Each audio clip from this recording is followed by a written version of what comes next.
Hi all, welcome back to my YouTube channel Arpita's aesthetic aura. ಇವತ್ತೊಂದು simple tassel ಡಿಸೈನ್ನ ಹೇಳ್ಕೊಳೋಣ ಅಂತಿದ್ದೀನಿ. ಅದು ಬೇಬಿ ಟಾಸಲ್. ಯೂಶಲಿ ಸ್ಯಾರಿಗೇನೆ ಪಂಚ್ ಮಾಡಿ ಕೂಡ ಹಾಕ್ತಾರೆ ಬೇಬಿ ಟಾಸಲ್ನ. ನನ್ನ ಮೆಥಡಾಲಜಿಯಲ್ಲಿ ನಾನು ಆ ಥರ ಮಾಡಲ್ಲ. ನಾನು ಏನು ಮಾಡ್ತೀನಿ, ಸ್ಯಾರಿ ಪಲ್ಲು ಇರುತ್ತಲ್ಲ, ಪಲ್ಲುಗೇನೆ ಬೇಸ್ ಲೈನನ್ನು ಹಾಕಿ ಆ ಬೇಸ್ ಲೈನ್ಗೆ ಕುಚ್ಚನ್ನ ಅಟ್ಯಾಚ್ ಮಾಡೋ ಥರ ನಾನು ಈ ಥರ ಮಾಡೋದು. ಅದು ಹೇಗೆ ಮಾಡೋದು ಅಂತ ನಾನು ಈ ವಿಡಿಯೋದಲ್ಲಿ ಹೇಳ್ಕೊಡ್ತೀನಿ. ಬೇಸಿಕಲಿ ಸ್ಯಾರಿ ಬಂದು ಕ್ರೇಪ್ ಸಿಲ್ಕ್ ಸ್ಯಾರಿ. ಇದು ಪಲ್ಲು. ಪಲ್ಲು ಬಂದು bottle green with silk designs ಇದೆ. ಬಾಡಿ ಕಲರ್ ಬಂದು ಮೆಂತ್ಯ ಕಲರ್ ಇದೆ. ತುಂಬ ಕಲರ್ ಚೆನ್ನಾಗಿದೆ, ಕಲರ್ ಕಾಂಬಿನೇಷನ್ ಬಂದು. ಸೊ ಇದಕ್ಕೆ ಸಿಂಪಲ್ ಬೇಬಿ ಕುಚ್ಚು ನನ್ನ ಕ್ಲೈಂಟ್ ಕೇಳಿದ್ದಾರೆ, ಬೇರೆ ಏನೇನು ಡಿಸೈನನ್ನು ಕೇಳಿಲ್ಲ. ಸೊ ಅದಕ್ಕೆ ಇದನ್ನು ಹಾಕೋಣ ಅಂತ ಅಂದ್ಕೊಂಡಿದ್ದೀನಿ. ಇವಾಗ ಈ ಒಂದು ಬೇಬಿ ಕುಚ್ಚನ್ನ ಹಾಕೋದಕ್ಕೆ ಬೇಸ್ ಲೈನ್ ಹಾಕೋಬೇಕು ಅಂತ ಹೇಳಿದ್ನಲ್ಲ, ಈ ಬೇಸ್ ಲೈನ್ಗೆ ಕ್ರೋಶಾ ಹಾಕೋಬೇಕು. ಕ್ರೋಶಾ ಕಡ್ಡಿ ಇದೆ ಇಲ್ಲಿ. ಒಂದು 9 ನಂಬರು ಇದೆ ಮತ್ತು 10 ನಂಬರು ಇದೆ.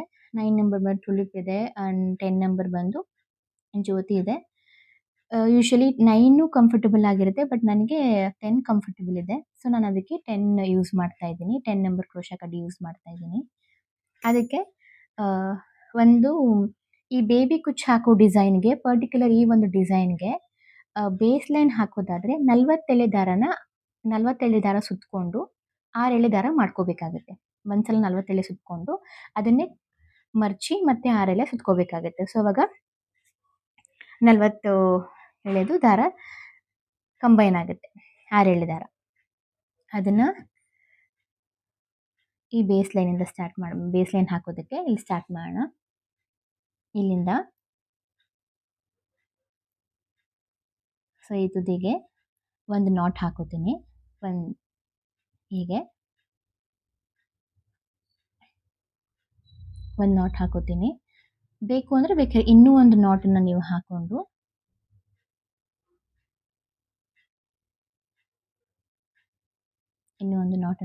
ನೀವು ಸೆಕ್ಯೂರ್ ಮಾಡ್ಕೋಬೋದು. ಇಲ್ಲಿಂದ 5 ಚೈನ್ 1 2 3 4 5 ಚೈನ್ ಹಾಕ್ಕೊಂಡು ಸ್ಯಾರಿ ಎಲ್ಲಿಗೆ ಬರುತ್ತೋ ಅಲ್ಲಿಗೆ ನೋಡಿ, ಅಲ್ಲಿಗೆ ಒಂದು ಸಿಂಗಲ್ ಕ್ರೋಶಾ ಹಾಕಬೇಕು. ಯೂಶಲಿ 4 ಹಾಕೋಬೋದು. 5 ಚೈನ್ ಹಾಕೊಂಡು ಲಾಕ್ ಮಾಡಿದ್ರೆ ಕುಚ್ಚು ಹಾಕೋದು ಸ್ವಲ್ಪ ಬ್ರಾಡರ್ ಆಗಿ ಕಾಣಿಸುತ್ತೆ. ಹಾಗಾಗಿ ನಾನು 5 ಚೈನ್ ಹಾಕೊಂಡು ಸಿಂಗಲ್ ಕ್ರೋಶಾ ಹಾಕಿದ್ದೀನಿ. ಅದ್ರ ಪಕ್ಕದಲ್ಲೇ ಇನ್ನೂ ಒಂದು ಸಿಂಗಲ್ ಕ್ರೋಶಾ ಪಕ್ಕದಲ್ಲೇನೆ.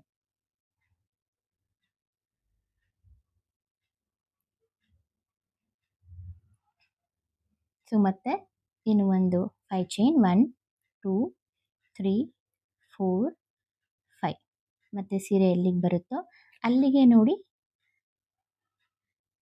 ಸಿಂಗಲ್ ಕ್ರೋಶಾ ಹಾಕೊಳ್ಳಿ.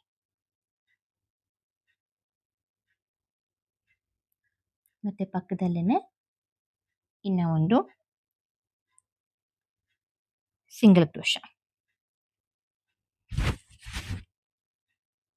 ಸೊ ಮತ್ತೆ 5 ಚೈನ್ 1 2 3 4 5 ಚೈನ್ ಹಾಕ್ಕೊಂಡು ಸೀರೆ ಜಾಸ್ತಿ ಹೀಗೆ ಎಳೆದಿಡ್ಕೊಂಬೇಡಿ, ಸಿಂಪಲ್ ಆಗಿ ಇಟ್ಕೊಂಡು ಎಲ್ಲಿಗೆ ಬರುತ್ತೋ ಅಲ್ಲಿಗೆ ನೋಡಿ ಪಂಚ್ ಮಾಡಿ ಸಿಂಗಲ್ ಕ್ರೋಶಾ ಮತ್ತು ಪಕ್ಕದಲ್ಲೇ ಇನ್ನೊಂದು ಸಿಂಗಲ್ ಕ್ರೋಶಾ ಹಾಕಿ ಕ್ಲೋಸ್ ಮಾಡಿ.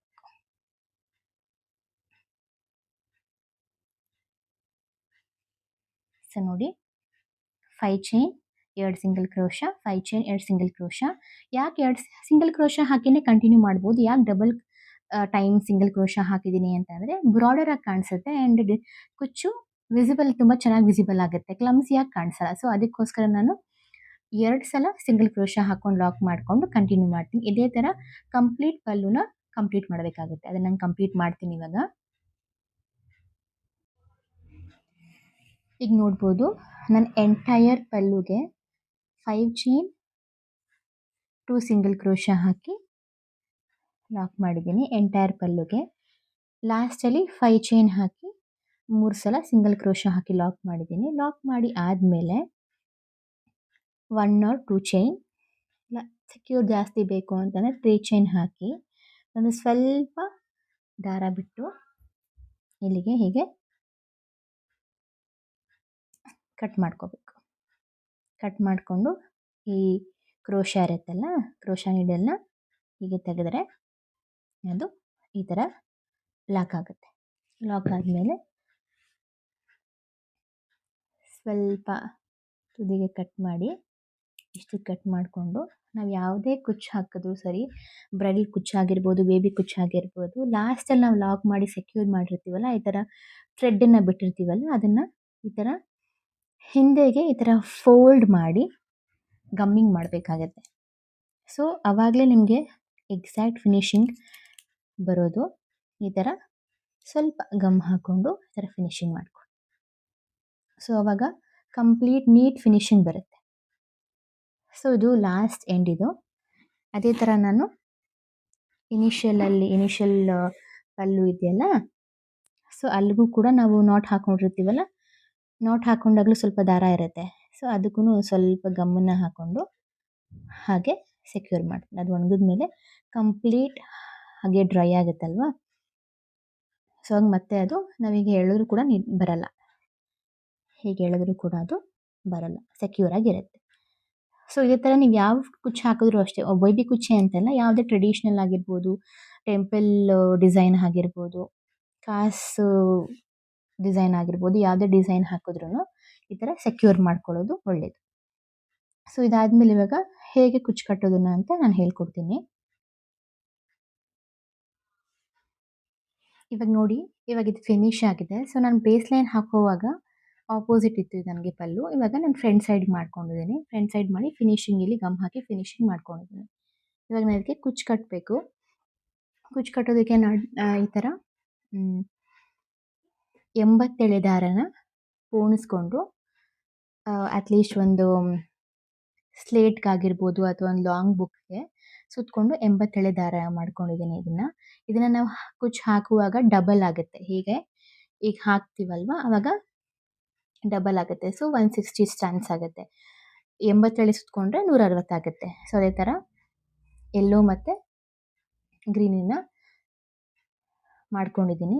ಈ ಥರ ನಿಮಗೆ ಸ್ಯಾರಿಗೆ ಎಷ್ಟು ಕುಚ್ಚು ಬರುತ್ತೆ ಅಂತ ನೋಡಿಕೊಂಡು ಸುತ್ಕೋಬೇಕಾಗತ್ತೆ. ಅದಾದಮೇಲೆ ಇದು ಝರಿ ಥ್ರೆಡ್ ಲಾಕ್ ಮಾಡೋದಕ್ಕೆ. ಝರಿ ಥ್ರೆಡ್ಡು ತುಂಬ ಕ್ವಾಲಿಟೀಸಲ್ಲಿ ಬರುತ್ತೆ ಆ್ಯಂಡ್ ಕಲರ್ಸಲ್ಲೂ ಬರುತ್ತೆ. ಇದು ನೋಡಿ, ಈ ಕ್ವಾಲಿಟಿ ಬಂದು ಸ್ವಲ್ಪ ತೆಳುವಿದೆ, ತಿನ್ನಿದೆ ಇದು. ಇದು ನಾವು ಆರಿ ಎಂಬ್ರಾಯ್ಡ್ರೀಸಲ್ಲಿ ಆ ಥರದಲ್ಲಿ ಜಾಸ್ತಿ ಯೂಸ್ ಮಾಡ್ತೀವಿ. ಸೊ ಇದರಲ್ಲಿ ಯೂಸ್ ಮಾಡಿದ್ರೆ ಬೇಗ ಕಟ್ಟಾಗುತ್ತೆ. ಇದು ನೋಡಿ, ಇದು ಝರಿ ಥ್ರೆಡ್ಡು ಕುಚ್ಚು ಹಾಕೋದಕ್ಕೆ ಅಂತಲೇ ಬರುತ್ತೆ. ತುಂಬ ಸ್ಟ್ರಾಂಗ್ ಇರುತ್ತೆ, ತಿಕ್ಕಿರುತ್ತೆ. ಸೊ ಇವಾಗ ನಾವು ಗಂಟು ಹಾಕುವಾಗ ಎಲ್ಲೂ ಬ್ರೇಕ್ ಆಗಲ್ಲ. ಸೊ ಇದನ್ನು ನಾನು ಪ್ರಿಫರ್ ಮಾಡ್ತೀನಿ ಕುಚ್ಚು ಹಾಕೋದಕ್ಕೆ. ಅದು ಬಿಟ್ಟು ನೆಕ್ಸ್ಟು ಚಿಕ್ಕದೊಂದು ಹೆಮ್ಮಿಂಗ್ ನೀಡಲ್, ಅದಕ್ಕೆ ಝರಿ ಥ್ರೆಡ್ ತೋರಿಸಿದ್ನಲ್ಲ, ಅದನ್ನು ಪೋಣಿಸ್ಕೊಂಡು ಒಂದೆಳೆ ಪೋಣಿಸ್ಕೊಂಡು ಲಾಕ್ ಮಾಡ್ಕೊಂಡಿದ್ದೀನಿ ಈ ಥರ.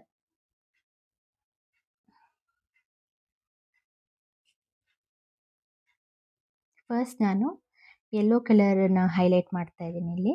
ಪಲ್ಲು ಗ್ರೀನ್ ಕಲರ್ ಆಗಿರೋದ್ರಿಂದ ನೀವೇನು ದಾರ ಸುತ್ಕೊಂಡಿರ್ತೀರಲ್ಲ 87, ಅದನ್ನು ಹೀಗೆ ಹಾಕ್ಕೊಂಡು ನಿಮ್ಗೆ ಎಷ್ಟು ಬೇಕೋ ಅಷ್ಟು ಲೆಂತ್ ತಗೊಳ್ಳಿ.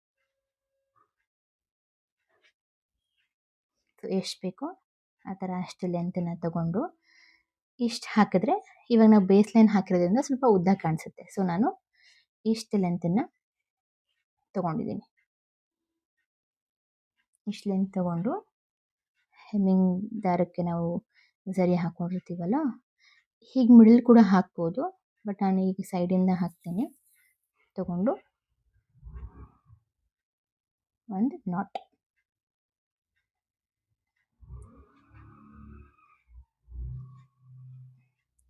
ಹಾಕ್ತೀನಿ. ಮತ್ತು ಬ್ಯಾಕ್ ಸೈಡಿಂದ ಒಂದು ನಾಟ್. ಇನ್ನೊಂದು ಸ್ವಲ್ಪ ಎನ್ಹ್ಯಾನ್ಸ್ ಆಗಿ ಕಾಣಲಿ ಝರಿ ಅಂತ ಏನಾದರೂ ಇದ್ದರೆ ಮತ್ತೆ ಇನ್ನೊಂದು ಸಲ ಹಾಕೊಳ್ಳಿ. ಸೊ ಹಾಕೊಂಡಾಗ ಈ ಥರ ಕಾಣಿಸುತ್ತೆ. ಬ್ಯಾಕ್ ಸೈಡು ಒಂದು ಸಲ ಈ ಥರ ನಾಟ್ ಮಾಡಿಕೊಂಡು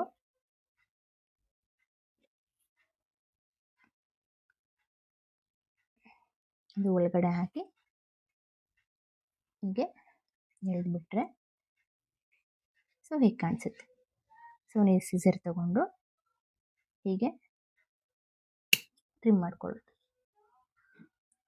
ಟ್ರಿಮ್ ಮಾಡ್ಕೊಂಡಾದ್ಮೇಲೆ ನಿಮ್ಗೆ ಯಾವ ಶೇಪ್ ಅಕಸ್ಮಾತ್ ಏನಾದರೂ ಇರ್ರೆಗ್ಯುಲರ್ ಅಂತ ಅನಿಸಿದ್ರೆ ನೀವು ಈ ಥರ ಇಟ್ಕೊಂಡು ಟ್ರಿಮ್ ಮಾಡಿದ್ರೆ ಒಂದೇ ಸಮ ಬರುತ್ತೆ.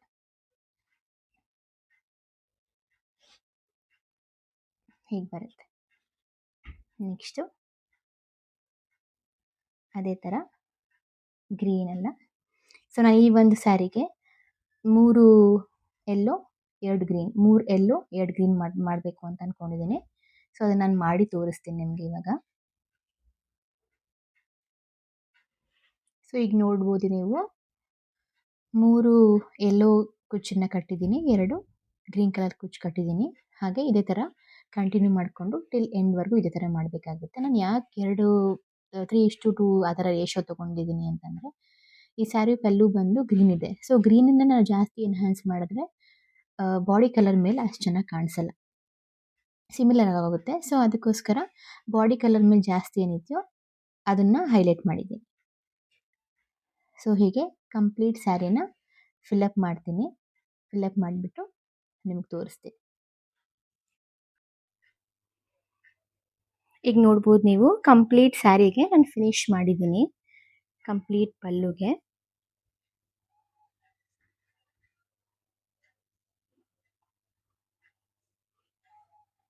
ಈ ರೀತಿ ತುಂಬಾ ಚೆನ್ನಾಗಿ ಕಾಣಿಸುತ್ತೆ ಈ ಡಿಸೈನು. ಅದೇ ಥರ ಕ್ರೇಪ್ ಸಿಲ್ಕಿಗೆ, ಸೆಮಿ ಸಿಲ್ಕ್ ಸ್ಯಾರೀಸ್ಗಳಿಗೆ, KSIC ಸಿಲ್ಕ್ಸ್ಗಳಿಗೆ ಈ ಥರ ಬೇಬಿ ಕುಚ್ಚು ಹಾಕಿದ್ರೆ ಚೆನ್ನಾಗಿರುತ್ತೆ. ನೀವು ಇವಾಗ ಈ ಝರಿ ಥ್ರೆಡ್ನ ಲಾಕ್ ಮಾಡೋದಕ್ಕೆ ಯೂಸ್ ಮಾಡ್ತೀರಲ್ಲ, ಅಲ್ಲೂ ಕೂಡ ಒಂದೊಂದು ಚಿಕ್ಕದು ಗೋಲ್ಡ್ ಬೀಡ್ಸ್ ಥರ ಬರುತ್ತೆ. 1 mm ಬೀಡ್ಸ್ ಆಗಿರ್ಬೋದು, 2 mm ಬೀಡ್ಸ್ ಆಗಿರ್ಬೋದು, 5 mm ಬೀಡ್ಸ್ ಆಗಿರ್ಬೋದು, ಅದೆಲ್ಲ ಬರುತ್ತೆ. ನೀವು ಮಧ್ಯೆ ಒಂದು ಸ್ವಲ್ಪ ಅಟ್ಯಾಚ್ ಮಾಡಿಕೊಂಡು ಝರಿನ ಲಾಕ್ ಮಾಡಿದ್ರೆ ತುಂಬ ಚೆನ್ನಾಗಿ ಕಾಣಿಸುತ್ತೆ. ಇದು ಹೀಗಿರುತ್ತೆ. ಆ್ಯಂಡ್ ಈ ಥರ ಬೇಸ್ ಲೈನ್ ಹಾಕೊಳ್ಳೋದ್ರಿಂದ ಲೆಂತ್ ಸ್ವಲ್ಪ ಉದ್ದ ಕಾಣಿಸುತ್ತೆ, ನಿಮಗೆ ಎವಿಡೆಂಟಾಗಿ ಕಾಣಿಸುತ್ತೆ. ಒಬ್ಬೊಬ್ಬರು ಇಲ್ಲ ನಮಗೆ ತುಂಬ ಪುಟ್ಟಾಗಬೇಕು ಅಂತ ಕ್ಲೈಂಟ್ ರಿಕ್ವೈರ್ಮೆಂಟ್ ಏನಾದರೂ ಇದ್ದರೆ ಸ್ವಲ್ಪ ಸ್ಟ್ಯಾಂಡ್ಸ್ನ ಜಾಸ್ತಿ ತೊಗೊಳ್ಳಿ. ಲೈಕ್ ಇವಾಗ ನಾನು 80 ಸ್ಟ್ಯಾಂಡ್ಸ್ ತೊಗೊಂಡಿದ್ದೀನಿ. ಸೊ ಅದು ಕಂಪ್ಲೀಟಾಗಿ ಮರ್ಚಿ ನಾವು ಹಾಕಿದಾಗ 160 ಆಗುತ್ತೆ. ಸಪೋಸ್ ಇವಾಗ ಪುಟ್ಟದಾಗಿ ದಿಂಡು ಥರ ಬೇಕು ಅಂತಂದರೆ 150 ತೊಗೊಂಡು ಸೊ ಅದು ಮರ್ಚಿದಾಗ 300 ಆಗುತ್ತೆ. ಸೊ ಪುಟ್ಟದಾಗಿ ದಿಂಡು ಥರ ಕಾಣಿಸುತ್ತೆ. ಸೊ ಅದು ಕೂಡ ಹಾಕ್ಬೋದು. ಸೊ ಈ ಥರ ಮೆಥಡಾಲಜಿನಲ್ಲಿ ಹಾಕಿದ್ರೆ ತುಂಬಾ ಚೆನ್ನಾಗಿ ಕಾಣಿಸುತ್ತೆ. ಸೊ ಈ ಸ್ಯಾರಿ ಫಿನಿಶ್ ಆಗಿದೆ. ಸೊ ಇಷ್ಟ ಆಗಿದ್ದರೆ ಈ ಸ್ಯಾರಿ ಡಿಸೈನ್, ಈ ಬೇಬಿ ಕುಚ್ಚು ಡಿಸೈನು ಮುಂದೆ ಅಪ್ಕಮಿಂಗ್ ಇನ್ನೂ ತುಂಬ ಡಿಸೈನ್ಸ್ ಇದೆ, ನಾನು ತೋರಿಸ್ಕೊಡ್ತೀನಿ ನಿಮಗೆ. ಸೊ ಈ ಸ್ಯಾರಿ ಕುಚ್ಚು ನಿಮ್ಗೆ ಇಷ್ಟ ಆಗಿದ್ದರೆ ಲೈಕ್ ಮಾಡಿ, ಶೇರ್ ಮಾಡಿ, ಕಮೆಂಟ್ ಮಾಡಿ ಆ್ಯಂಡ್ ಪ್ಲೀಸ್ ಸಬ್ಸ್ಕ್ರೈಬ್ ಮಾಡ್ಕೊಳ್ಳಿ. Thank you for watching. Next ವ್ಲಾಗಲ್ಲಿ ಸಿಗೋಣ.